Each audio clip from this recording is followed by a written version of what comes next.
We're specifically talking about signed rappers here, not independent rappers. Because I'm not entirely familiar with how that business model works, since most of them are signed to independent labels, which operate differently from major labels. Now, when you sign to a major label, most acts aren't coming from a position of power or any leverage. For example, when Russ signed, he had done a lot of numbers, had huge shows, etc. He didn't really need a label, so he could approach them with confidence. On the other hand, a lot of rappers sign early, so they don't have leverage, and are usually willing to take any deal that looks good to them. Now, the advance is what everybody mentions. So-and-so signed for $2 million or whatever. The advance is essentially a loan by the label that needs to be paid back. I'm sure most of you know this by now. But there are also options in the contract that the record label can exercise whenever they feel fit. For example, they'll give you a year to make an album, and if they like how it performed, they'll most likely keep you for another album, because you're making them money. They have all the power in this situation.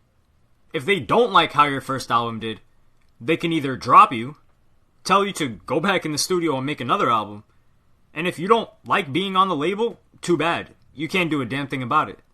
Now, I know some of you are asking, alright, what's this got to do with money though? Have some patience, we're getting there. Now, you also need to know that the label owns the music. So even if you get off the label, you can't re-release one of your albums. They own the music, the lyrics, if they have your publishing, and while you're on the label, they own your image, your merchandising, unless there's a negotiated split, but most deals are 360. Creative control, meaning they get the last decision of what they want to be on the album, from artwork to music and publicity. If they tell you to do an interview or anything with the press, you have to do it. Which is why you see a lot of rappers look pissed off or depressed, like they don't want to be there at these radio stations. Because truth is, they don't. They're forced to. Now, there's a concept called cross-collateralization when it comes to loans, and it operates in record contracts as well. Let's say an album flopped or didn't do as well as expected. It sells $100K equivalent and makes $1 million. And you as a rapper get a royalty of that. Let's say 20%, which is $200K. And I'm being generous with that estimate. Some of y'all probably saying, not bad. And some of y'all are probably already thinking, it's theft. But wait, there's more. Say the album cost $500K to make in expenses. So guess what happens? You're in the negatives now. And you owe the label $300K. And most likely won't even see the check from that $200K you made from the first album.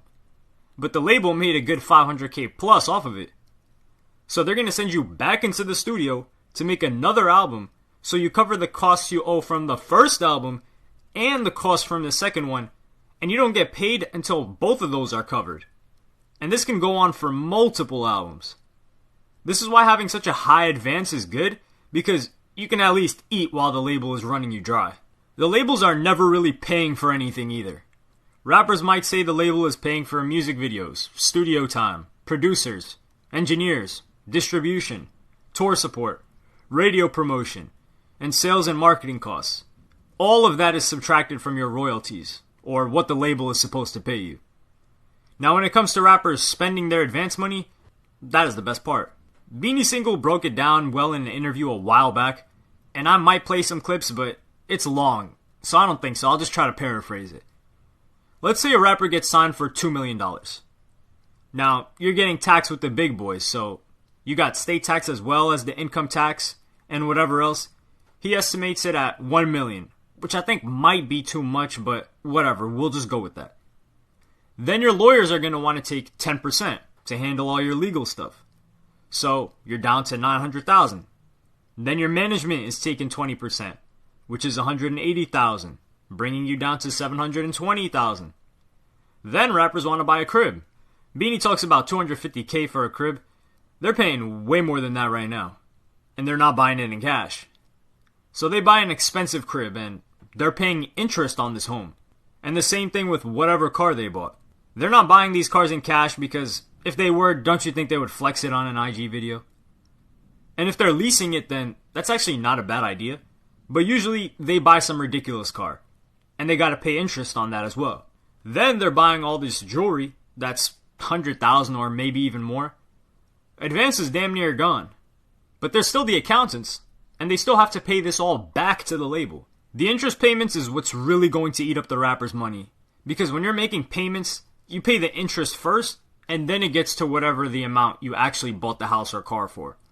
So if you're making minimum payments, which they most likely are, then it's going to take longer to pay off the car, which means more interest payments. And the same goes for the house, which is most likely a couple million since they're buying it in LA. So these rappers may be generating money, but they're barely getting paid. Unless they're super successful and they're in debt. So their net worth is likely in the negatives. Meaning, if you have no debt and a minimum wage job, you're probably richer than your favorite rapper. Especially if their album keeps flopping and they keep having to drop one after the other to recoup. Which is the situation I think Young Thug is in right now. But don't quote me on that.